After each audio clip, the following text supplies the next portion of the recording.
Hey guys, welcome to the Where Are They Now series, where we talk to former Hillcrest students to find out, where are they now? Today's guests are actually a couple that met at Hillcrest, got married, and are now having a baby. Amazing, right? Let's hear more about them today. Over to you, Mel.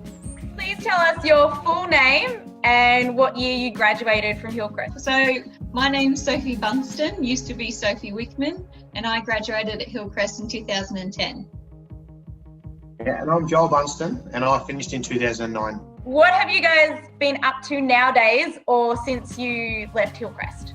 I suppose for me, I just jumped straight into work. I didn't know what to do. And at 18, who does? You're told that you should know somehow. And so I just jumped straight into work. I went from gardening to being a diesel mechanic to being a wind turbine technician, which is why we're out here in Ballarat. And that's it, really. We're just trying to work it out as we go and still really enjoying it. Yeah. Good. So, And we're married, yes. We're also married and we have a baby on the way. They're probably more... yay! Who cares about work? They're the big things, so, yeah. I had a really influential teacher in year 12 suggest that I should go into social work. So I went straight into social work at uni from year 12 on his recommendation and really loved it. And then after I did my uni degree there, I went and did another year doing further study, doing a graduate certificate. And that was all about trauma and helping kids with trauma. So after that, I worked in foster care for nearly 2 years, and then worked as a chaplain for 2 years with CHIPS, and now working as a school counsellor in Ballarat at a school up here. And got married, and now I'm pregnant. Important things. They're very important. Yeah, that's right. Do you have any funny memories involving any of the staff from Hillcrest? Of someone who's still there is Simon Taylor, Mr. Taylor. There's so many, but one in particular was when we were playing football, and I just remember lining him up and knocking him down, and I have never, ever seen a teacher get as angry as he did. I can't even describe to you what happened, just because it needs to not be said, but it was, I didn't know what to say. I was very taken back. It was very, very funny. And all of us who were there, we thought it was the funniest. I even brought it up to him 10 years later at our reunion and instantly read. He was very embarrassed, but it was very funny. I have two from the same teacher, Mr. Rushton Smith, who used to work there. The first was he was both my drama and my history teacher. So in drama, he dressed up as a woman one day and sang to us on the stage, which was really funny.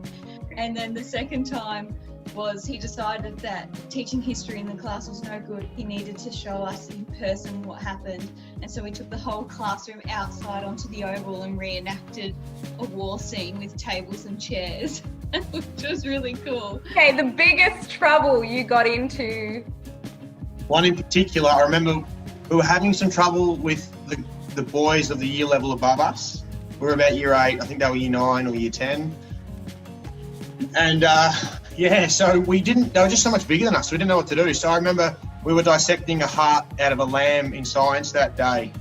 So I wrapped it up in newspaper, pushed it out the window of the science lab in high school, in the senior school, and then went round and put it in my locker. And at lunchtime, I decided it would be the right idea to throw the lamb heart at the back of his white shirt at lunchtime. And that obviously ended up in a huge fight, and we got suspended. So, Your favourite memory from Hillcrest? I really loved my time at Hillcrest. And so my favourite memories isn't like a specific event, it's just things as a whole.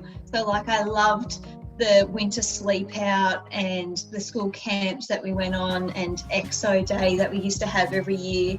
I loved different parts of lessons and going and doing equestrian. And so when I think back to Hillcrest, a lot of it's really happy memories.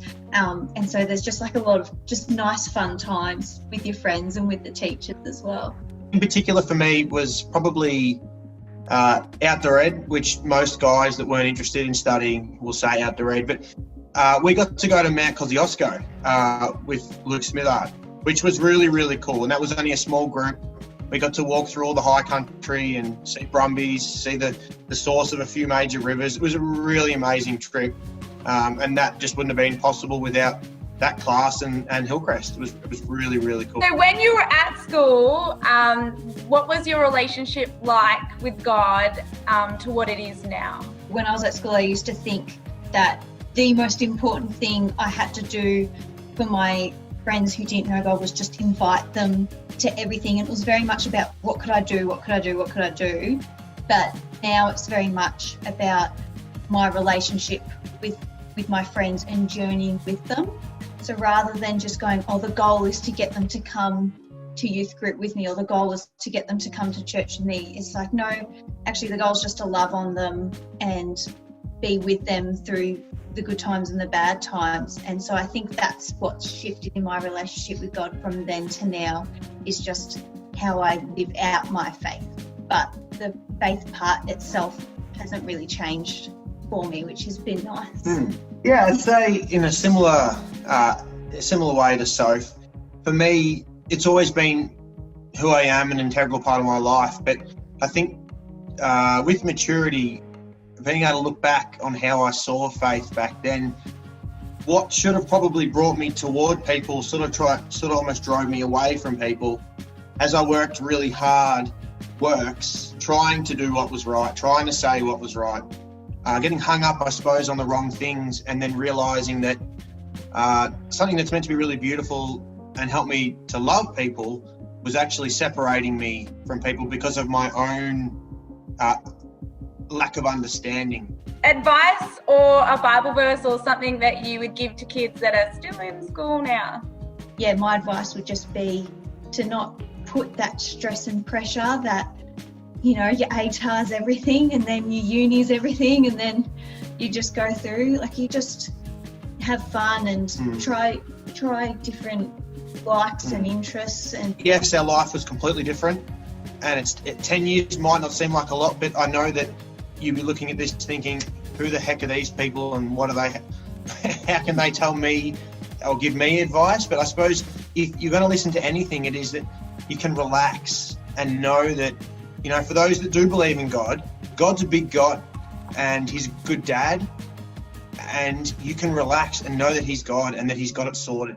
My personal favourite Bible verse sort of fits in with all that, which is Joshua 1:9, do not be afraid or discouraged, for the Lord your God will be with you wherever you go. Yep. And I just find that comforting, because it's like, no matter what, like, God's got you, his plans are perfect for you.